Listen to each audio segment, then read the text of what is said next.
Do you ever feel like you're spinning your wheels on Instagram, posting, planning, but still hearing crickets?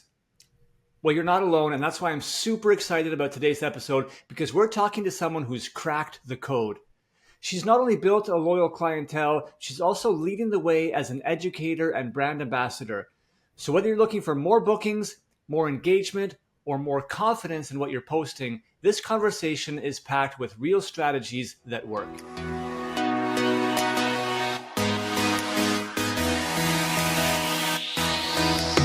Welcome to the Salon Scoop, a podcast by Salon S.O.S. I'm your host, Scott Moon, the founder of Salon S.O.S., and I'm obsessed with helping salon professionals live their best life. In this show, we shop talk all things salon to bring you real-life stories, debates, entertainment, and inspiration to help you find happiness and success in this beautiful industry. If you work in the salon industry in any capacity, this podcast is open to you. So set down your scissors or rinse out that toner and let's get into it.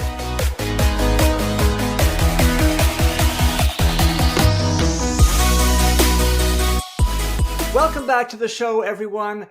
Today on the Salon Scoop, I have the pleasure of sitting down with Morgan Thomas, stylist, educator, content creator, oligo professional brand ambassador.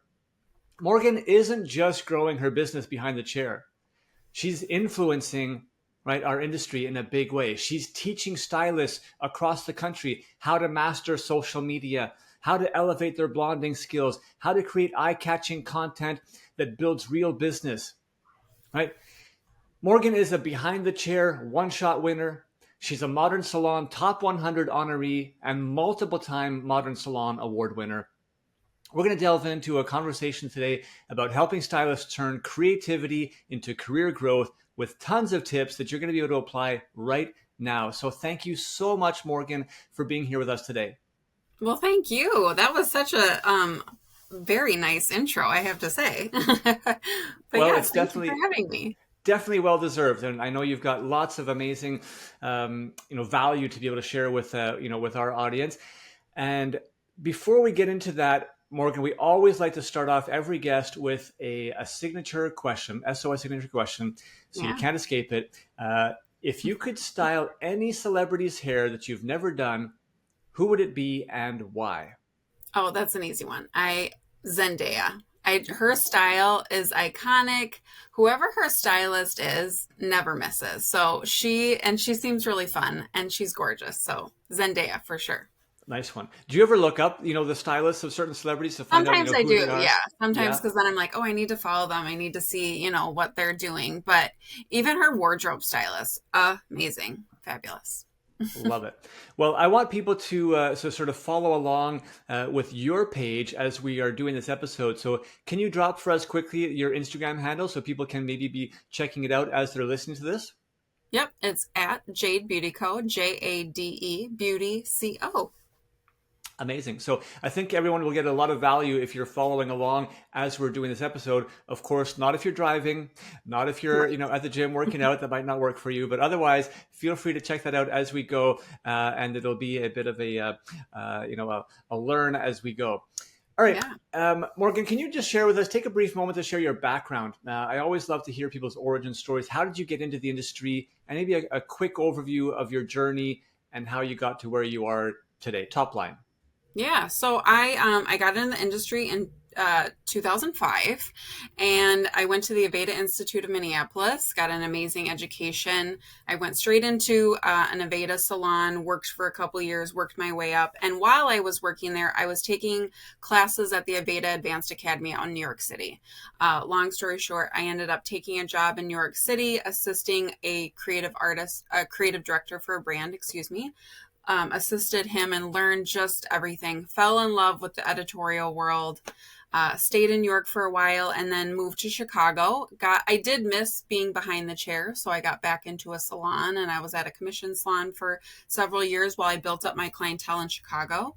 And then I've been an independent artist for 9 years now.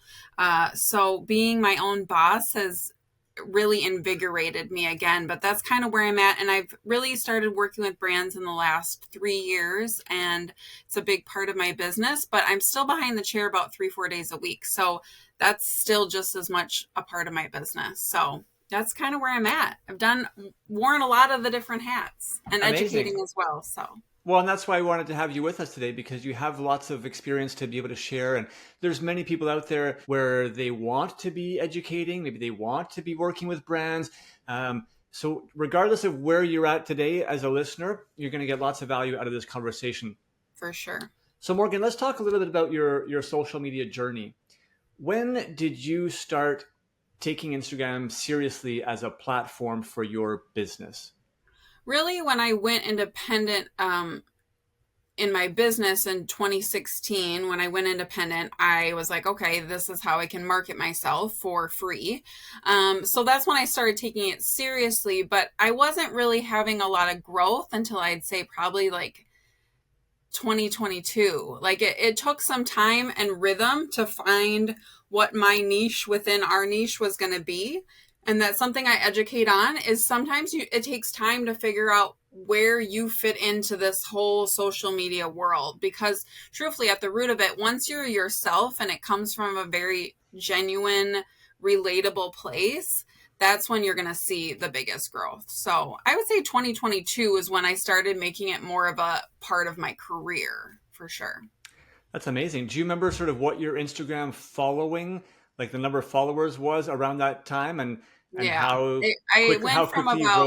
quickly you rose to you're about 47,000 plus at this point?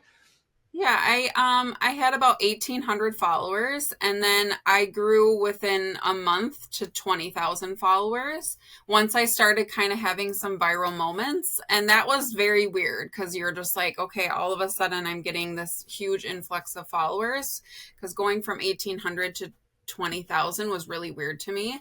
And then since then, it's, been an uphill battle sometimes, because when you go from having growth that quickly, you think it's going to always be that quick. But yeah, I mean, I think that was kind of where the jump was, and it started with some viral, but you can have so much growth.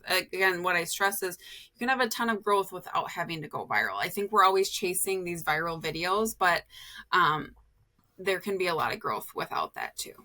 Well, and people though are listening, they're like 1,800 to 20,000 in about a month is a exceptional, result. So if you had to attribute that growth to, one or two particular things, what would that be, again, as a learning for people out there? Yeah, so I really just was like, you know what, I'm just going to be myself, which for me, I do a lot of humor on my page, and that comes very naturally to me. I think I'm a very relatable stylist. I'm not trying to be someone I'm not. It's just like, this is who I am.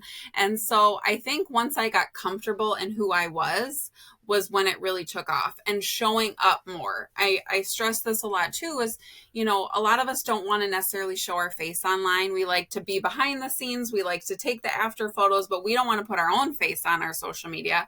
But you're able to connect with so many more people when they know who you are, as far as they have some facial recognition. It's just more of a personal experience. And while social media can feel very disconnected sometimes, if you show up and you show people who you are, it can be a really great source of connection. So I would say once I started really putting myself out there, showing my face, those were the biggest things. Good for you. And I like to tell people all the time, remind them, I guess, that social media, it's called social media. Right. People are on there because they want to be social. Exactly. They want to be social. They want to interact. Most of the time they're there checking out, things that are happening with, friends, family, and whatnot. So if you can display some of that human side, those are always the posts that end up performing the best. Absolutely. Now, Morgan, you're on tour right now for a class called Socially Awkward and Lived in Blonde. I know it's kind of going on across the country. You've got many, many dates. It sounds like a mix of both technical and business education kind of in one class, which is a bit rare. Maybe just give us a top line a little more about what that's all about. Yeah, so I've been really excited with this tour with Oligo Professional and Beautycraft because it's a really big mix, and a lot of classes, like you said, don't offer that. So it's a lot of bang for your buck, which I think is important right now. I do a full lived-in blonding demo, which showcases my efficiency placement. So getting it done in 25 oils or less and having high impact. Also giving my very blendy techniques and how what I'm calling is my recession proof blonding. So giving our clients long-term results that are going to be very impactful, but also getting them in and out in under 2 hours. As well as my socially awkward class, which I was on the road teaching last year, and now we've incorporated it into the blonding class. So you get a 2-for-1, and I break down all the things for you on social media when it comes to the algorithm and photography tips, posing tips, styling tips for your after photos. Like, we go all in on all things social media. So yeah, it's a good combo. Love it. Yeah, it sounds like a great combination. We're gonna dig into some of those social media tips and tricks in the episode today. So let's start by understanding stuff around your content strategy, advice, as thinking about it as a stylist behind the chair, right? Trying to gain more clients, more followers, more exposure. Yeah. How can somebody in that situation today market themselves online to attract their dream client? Yeah, so that's a big thing, is not just attracting more clients, but attracting your dream client. So what that looks like for you. So knowing what that looks like. Does that mean someone who is really low maintenance? Does that mean someone who pays your highest ticket price? Like, finding out what that dream client looks like first and foremost, because I think sometimes when we are building or expanding our clientele, it can be very overwhelming with like, do I want to do this? Do I want to do this? Do I want to do this? Start with something you want and that comes natural to you first when you're talking about social media. So if you're naturally someone who's very good at giving tips, tricks, educational content, do that. Don't try to chase what's going viral necessarily if it doesn't come natural to you. So again, what came natural to me was humor. And that I chased that for a long time, right? Because those gave me good numbers because it was something I was good at, and it was something that was natural to me, and it drove people to my salon that had the same type of humor as me, right? But then I wanted to branch out and I wanted to start doing more educational things. I'm working with brands. So then I branched out. But sometimes it can feel very overwhelming with all these different things that are happening on social media. I always stress, really just start with what comes natural to you first and what that dream client is going to be attracted to, right? So finding out what that dream client is and then what attracts them to you. Yeah, because really the whole law of attraction, what we put out there on social media is what we're going to draw back into us, the people who are going to come to us looking for, a particular look or a particular experience. It's all based on what you put out there. So if you haven't spent the time to think about who you really want to be sitting in your chair, then you're just leaving it to the luck of the draws who walks in there. So you might as well be intentional about it. And too often people are like, oh, you know what? Like, I'll service anybody. Like, I don't care. Like, females anywhere, 20 years old to 55 years old, and be intentional about it. And you know what? It's a growth process. You're going to attract more and more the right type of people. Absolutely. All right. What would you say are the types of posts that tend to work best for stylists who are trying to gain clients? What should their strategy be around reels, carousels, just regular posts, stories? What can you share with us around that? Well, I think truly you have to think of it from a consumer's perspective. So again, I think we have such a hairstylist mindset. So sometimes when we're posting, we're using verbiage that clients don't understand, right? We're showing techniques that it's not applicable to them, right? So it's important to really think about it as you would as a consumer, okay? What do I want to see more of? What would make me want to go to this person, right? So professionalism, I think before and afters do really well because you're really showcasing the spectrum of your work, right? I think, again, verbiage is going to be one of the biggest things, whether you're in a video doing a voiceover or the verbiage in your caption, making sure it's appropriate for a client to understand and feel comfortable with you, I think is the biggest thing and can be the biggest miss for some people. Because if you're only talking to hairstylists, but you're trying to get clients, we're speaking a different language to them, right? So at this point, for example, I'm not really taking on any more new clients anymore. So all of my content, I am using hairstylist verbiage for other hairstylists because I'm trying to grow my following amongst other hairstylists because of the brands I work with and because of my education. So I think verbiage and, how you are how you're creating your content, meaning like what eyes you're using, is very, very important. Like what perspective you're coming from. So really think of it as a consumer and kind of take your hairstylist hat off during that.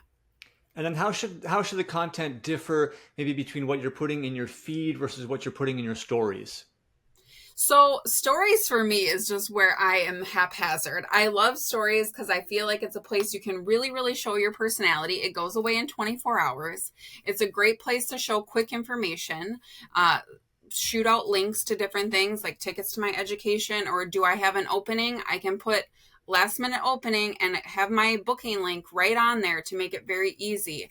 I do feel like stories are kind of the place to be like less professional, so to speak.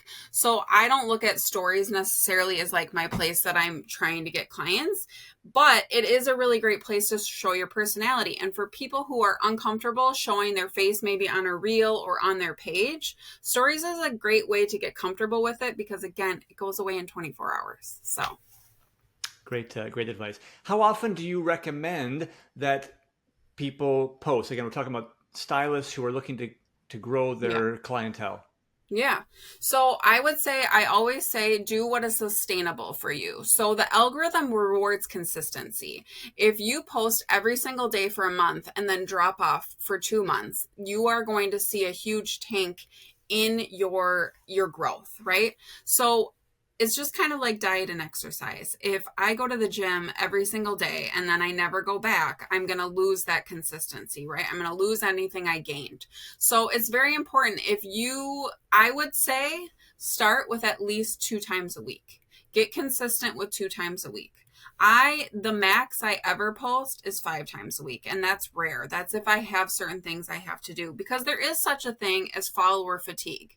Right? So if someone's posting constantly, you're going to see a lot of growth right away, but followers tend to stop engaging with it because they've seen so much from you, if that makes sense. And what's going to contribute to your growth the most is the engagement piece. So if you're posting and you're putting out all this content, but no one's engaging with it, that's not beneficial for your page.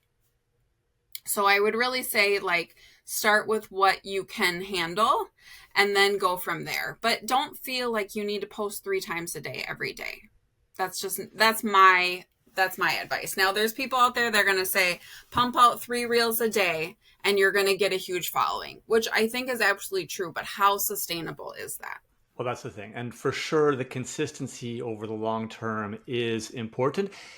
And your reference to, the gym and diet is a great analogy for anyone to think about. If we want to become good at anything in life, you have to be consistent with it over a long period of time. And that is much better recipe for success than, short bursts and then letting off and then coming back to short bursts again.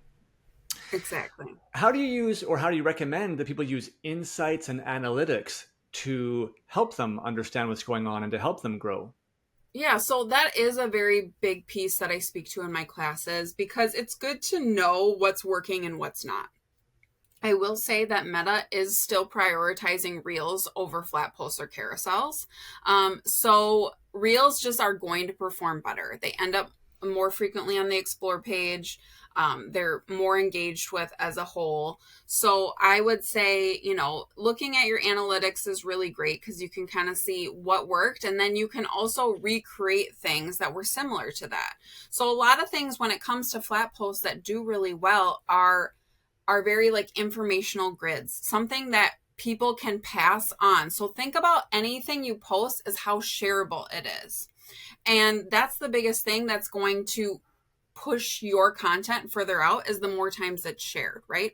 So being able to really see what, okay, I want to make a flat post. I can go in my analytics and see what flat posts performed really well, what was very shareable. And I can either repost that again, because there's no shame in recycling old content, but also, how can I recreate this in a different way that is also going to be beneficial? Love it. It's such a valuable tool that I think is often ignored, really. For sure. And we just try to think about, how do I create something new? How do I create something new? And your point about, resharing old content that's done well is a great strategy. And, you could repost the same image, but maybe put a different caption to it, or exactly. Just, sort of tweak it a little bit. But you don't always have to completely reinvent the reel from scratch. That's what your analytics and insights are there for. So definitely look into those. Exactly. All right. How do I turn, as a stylist, how do I turn likes and comments into actual appointments? How do I try to make that conversion happen?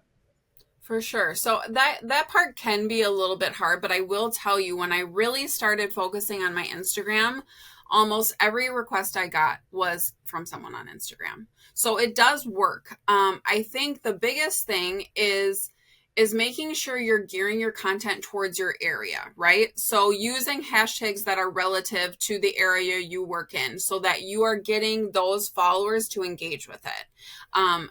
That's how the modern consumer is looking for service providers, is on Instagram. So it's a really great tool, especially if you are looking for a client that is between the ages of 25 and 45. This is a really great market to do it in for free. I used to spend a lot of marketing dollars. So, it is important to use hashtags that are, and using your location as well, using the location button, making sure your location is in your bio, because if people don't know where to find you, they are never going to book with you. That's just, I know that sounds silly and obvious, but I see that a lot on pages that I'm like, oh my gosh, this person has beautiful work, but I have zero idea where to find them. Yeah. And so and consumers are going to move on. They're very quick to go to the next. So making it as easy as possible for them to book with you, to contact you, is going to be the biggest thing. Showcasing your best work in the best lighting is also very crucial.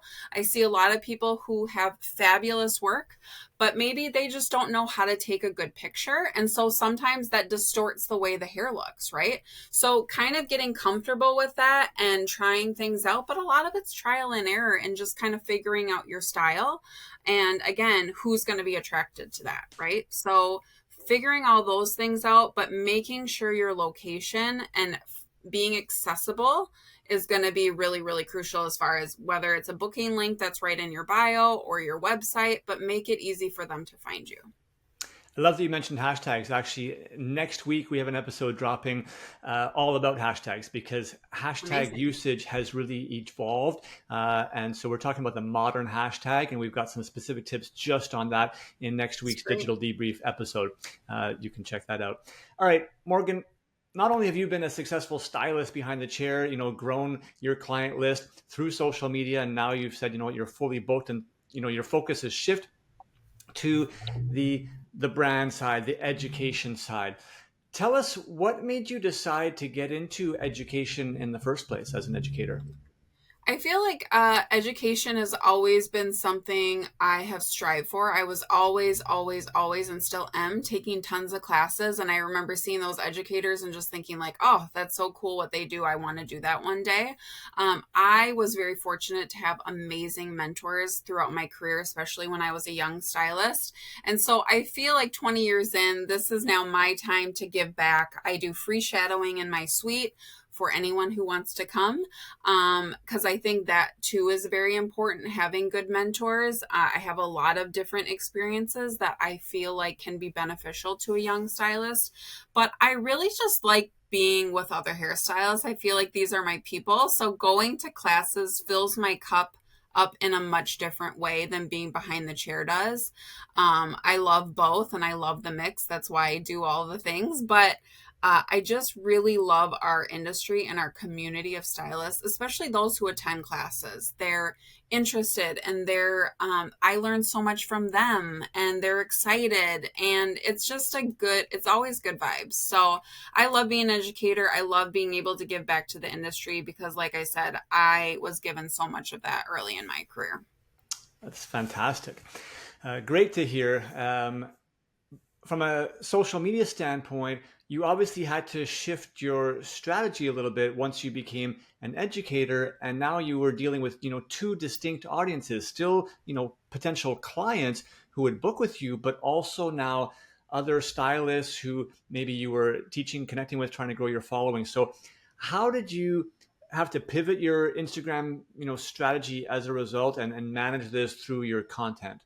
Yeah, so that was a little challenging because really everything I did was very much like humor based, and that's what people know me for. And so when I started working with brands, most brands wanted me to do the humor thing. They were like, oh, those always go viral, please. And some still do. Some brands that I work with, that's what they want and that's what performs well. And I found a way to make products funny. I have to think outside the box a lot, but also I've had to shift too, and I've tried really hard to also have people take me seriously online, which is hard when you've always been someone providing humor. So I'm still in that a lot. I go to events and people are like, oh, you're so funny. And, so I'm trying to shift the narrative a little bit from you're so funny to like, I really like your work. And sometimes that can be hard because consumers, we put ourselves in a box, right? So shifting my content has been a challenge for me, but it's been a slow thing. And if you look at my page, there's a wide mixture of things going on. There's still humor, but there's a lot of editorial work there. I'm trying to get into more like vlogging type videos. And, you're just trying to like infiltrate new content in, and then the consumer, the follower, they kind of get used to like what the new thing looks like. So it's a work in progress. I'm not going to lie. Yeah, well, I think that's part of it, right? It's social media is ever evolving, so you have to kind of just stay attuned to it and continue to shift. How do you sort of balance, pure educational content with, maybe promotional content where you're promoting some of your classes and whatnot, and some of the personal content that you alluded to before? How do you tend to balance that? Do you have any structure in your content? I kind of have a structure. So I try to post like one funny reel a week or every other week, and I kind of mix them in. Like if I do a reel one day, 2 days later, I'll do a flat carousel, right? I kind of mix in color, then there'll be a styling.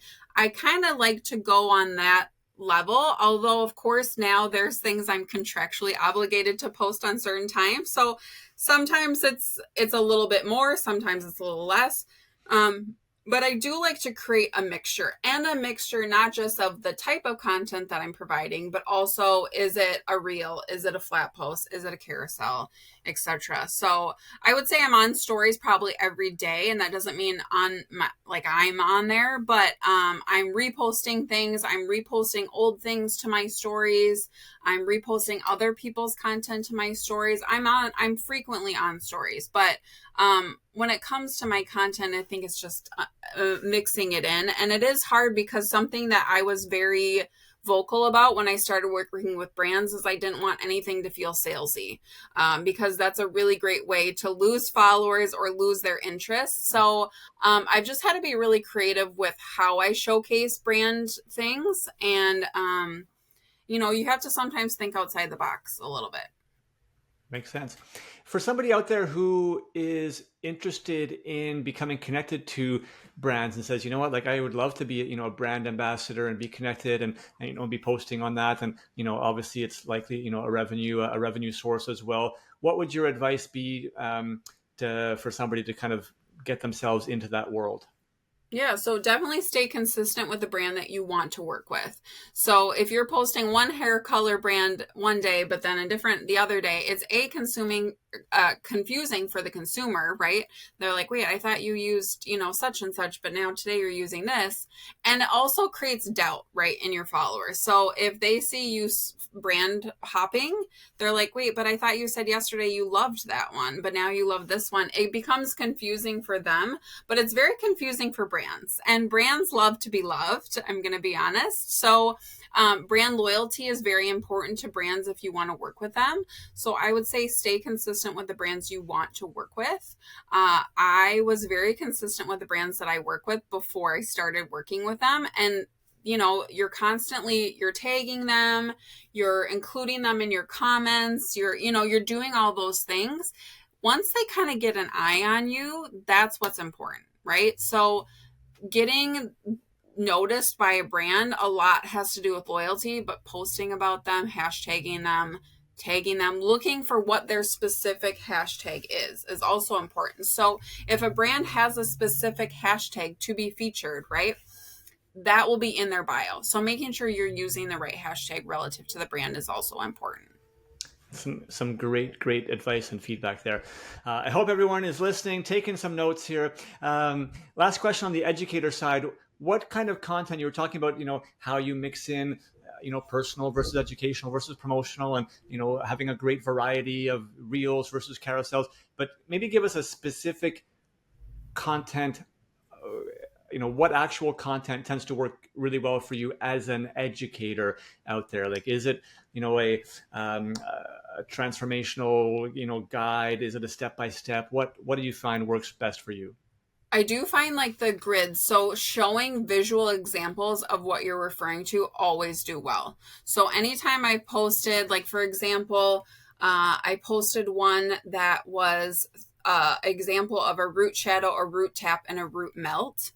Those do very well because they do well amongst hairstylists and they do well amongst clients because clients don't necessarily know what those words mean. So now they have a visual and they're sharing it to their friend or they're sharing it to their hairstylist. Like, this is the one I want. I may have not had the words for it, but now I do. Hairstylists are sharing it to their clients or other hairstylists. So things like that do very well on an education standpoint for sure. Anything that's a visual representative of an educational topic, whether it's lighting, whether it's tone, all of those things can do really well as an educator. Love that. Thank you for sharing. How much time do you spend per week approximately on your social media content creation, planning, scheduling, all that? Well, if you would have asked me about a month ago, I would have said probably realistically about 10 hours a week. Now I'm trying to refocus my personal life. I am a mom and a wife. And honestly, for me, sometimes social media it's gotten to be a little bit overwhelming for me that I'm not having as much fun offline as I was online, if I'm being honest. So I'm really prioritizing and enjoying my life offline so much more. And I would say, realistically though, I still have obligations I have to do. And so I'm spending about maybe 5 hours a week online. The biggest thing that takes up time is the engagement piece. And again, like I said, that's the biggest contributor to your growth on your page is going to be engaging with other accounts. When I take time off, whether I'm on vacation and I'm not on and I'm not engaging, I see a definite drop in my own engagement. So it is important to hop on there. I always tell people if you can hop on for 20 minutes a day to just do the engagement piece, that's going to be really, really impactful for your account for sure. Totally. Remember, people, it's social media. Yes. It's not just a one-way street where you post and then you hope that people are going to like and comment and you do nothing else. You want to be engaging with their content as well, responding to comments and whatnot, and obviously all of your DMs be engaging.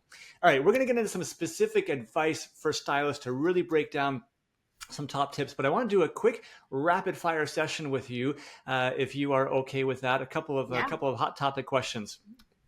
Okay. All right, let's go. Online class or in-person workshop? What's your favorite to teach? In person. And why? Hands down. I love the energy I get from a live group. It feels very one way when you're online teaching. I am teaching this afternoon online, so come to that. But I do prefer in person. For sure. Who's one stylist that you admire and recommend following on Instagram? Naima Lafont. She is the queen of all the things. Her editorial work is what really made me want to be an editorial stylist for sure. What is the most viral post that you've ever made? I did one about a poof. So the hairstyle, a poof went mega viral. I think it has like 12 million views. And then it was chosen for a feature in Allure magazine that Jen Garner did a little like stitch with. So that was my most mega viral moment. The most ridiculous one I probably made, but hey, it got me some numbers for sure. There you go. It's not always the ones that we expect. Right. If Instagram disappeared tomorrow, what's the first thing you would do? Oh my gosh. Probably cheer. I love social media, but at the same time, it is nice to be offline and not feel that pressure sometimes, because it is a huge part of our job, and that's just the reality. But if I could take that off my plate, I wouldn't be super sad about it. There you go. The love-hate relationship with social media is real for everybody, even the ones that are, looking like super successful online. Remember that, everyone. All right. If you're out there, you want to hear more rapid fire questions that get into discovering what Morgan's like outside of social media, because there's a lot, be sure to look for a bonus rapid fire episode that we're going to be releasing soon, where you can get to hear some of the ins and outs of Morgan offline. All right, Morgan, you dropped your Instagram handle earlier, Jade Beauty Co. If people do want to, learn about your classes and whatnot, what's the best place for them to go in order to get information and get in touch? Realistically, the best source of information is my Instagram. I'm always posting new things that are happening. That's where I'm updating things the fastest. I'm not going to lie. I do have a website as well, www.jadebeautyco.com. But my Instagram is the best source to reach me. My DMs are always open, but also see what's happening all the time in real time for sure. Love that. All right. Well, we appreciate what you're putting out there, and we know that all of our audience would definitely gain lots and lots of value from that. So go check that out to find what could connect for you. We're going to finish up with some really important advice for stylists as it relates to their social media, pure, clean messaging. Morgan, what mistakes do you see stylists make on their social media that's really hurting their growth today that maybe they're not realizing? So this might not hurt their growth, but I see this mistake, and I think long-term it's not going to be good, is a lot of controversial posts. I think sometimes when you invite negative energy into your page, you are going to receive that, right? So, client shaming, bashing other stylists, bashing brands. I don't think it might stir up a lot of viral moments and a lot of engagement, but I think long term it's not necessarily a good look for not just that stylist, but for the industry. I try to keep everything light and fluffy on my page because that's also what I want back, right? So I think, again, it's that law of attraction we were talking about earlier. I know TikTok, it can be very controversial and there's a lot of like hot takes over there. I'm not built for that life, but I do think long term being kind of argumentative online isn't necessarily a good look for you or your business, and you're going to sometimes attract clients that like that energy. And is that what you want in your business? So I think that's kind of the biggest thing, truthfully, that I see. Fair enough. Comes back a little bit to that thing we started with about how you can be intentional about what you put out there and what you therefore attract back to you. That law of attraction is real. Okay, what do you say, Morgan, to the stylist out there that's just, kind of given up a little bit, says, you know what, like I haven't been active on Instagram. It's now 2025. It's too late, for me. It's too hard to grow now. What do you say to the person who says it's too late to build myself online? Yeah, so I think that's a real fear for a lot of people, and it's understandable because even myself, I kind of got in the game a little bit late, if I will say, because growth used to be a lot easier, especially when the algorithm was chronologically based and not algorithm based. So I hear you, but what I think is important is really reprioritizing what your goals are, okay? Because not everyone growth doesn't have to be for everyone to be successful in your business. So I want to make that clear. I have amazing 47,000 followers. However, that's kind of small beans compared to a lot of these big creators, right? But with my 47,000, with 20,000, with 10,000, I was making that into real opportunities for myself. So don't get too hung up in how many followers you have. I think what's more important is the content that you put out, the energy you put out, because that's what's going to get you the opportunities that maybe you are looking from that, whether that's more clients in your chair. Being kind, being humble, being a good person online is going to attract more of those people into your chair. Putting out your best work on Instagram. Don't feel like you have to post all the time, but maybe put out more quality over quantity. But don't hesitate. And if you don't do anything on social media, I want to be clear, you can still be very successful behind the chair. But if it's something you want to do, if you don't post, you're right, you'll never get any growth. So just kind of do it. Sometimes I get in my head that I'm like, oh, should I post this? And those are the ones that do very, very well. So sometimes you just have to quiet your mind and do the thing, and you're going to see success from that. And again, don't get too caught up in the follower count thing, because I work for 3 brands. I'm doing tons of education, and I'm just a real hairdresser doing real clients' hair, right? So I think don't get too caught up in the follower count. Love that. For the 98%, of the industry out there that, are not looking to do education, not looking to be an influencer, just looking to, build their clientele, have a steady business, you don't need to have thousands of followers. You know what? A few hundred is more than enough if you have the right followers, and you are engaging with them and putting out relevant information that's going to just build your clientele and have them coming back to you. That's all that you need. So stay focused on that, and don't get caught up in the vanity metrics that sometimes are out there. All right, last question for you, Morgan. This does not have to be related to social media, but if you were to give one piece of advice that you would give to stylists, either trying to grow, online or grow behind the chair, right, as their business, what's the one piece of advice that you would give to people? I know this sounds silly, but just be kind.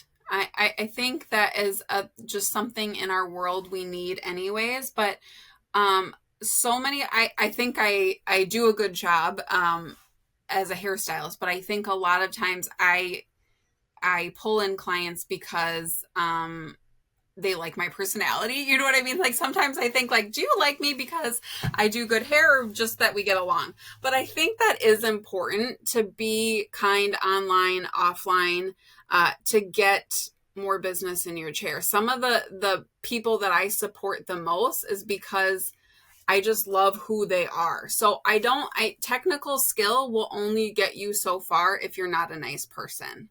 And I think that it just goes for anything in life. So I know that's kind of silly and off the cuff, but it's really, really true. I've built a clientele 3 different times, moving 3 times.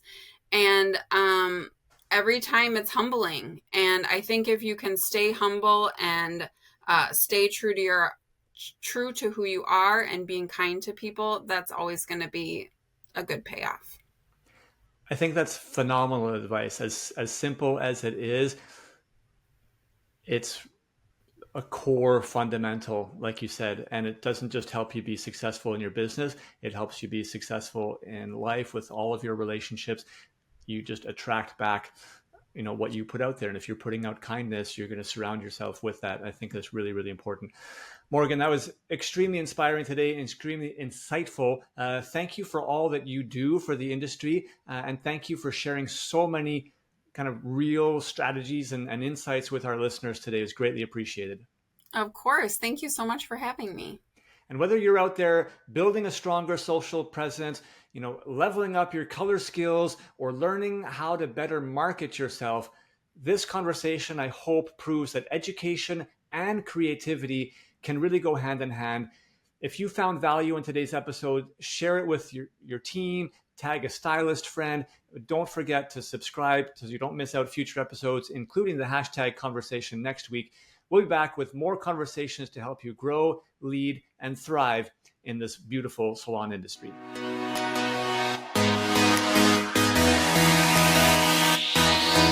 Thank you so much for listening to the Salon Scoop podcast. This show is produced by Salon S.O.S, a digital marketing agency by industry professionals for industry professionals. If you want simple and affordable solutions for any of your salon marketing needs, such as websites, client loyalty, Google search rankings, social media, or more, come visit us at salonsos.ca or on Instagram at salon.s.o.s. If you want to hear more episodes like this and help us continue to bring the industry great content, it would mean so much to us if you would support us in one of the following ways. Either share this episode with one other industry professional and rate the show on Spotify or write us a quick review on Apple Music. We want to hear your feedback. If you have follow-up questions or ideas for future episodes, please reach out. DM us on Instagram at salonus.s.o.s or hit us up on our website again at salonsos.ca. Again, thanks so much for listening. Now go get your hustle on, keep smiling, and we'll catch you on our next episode.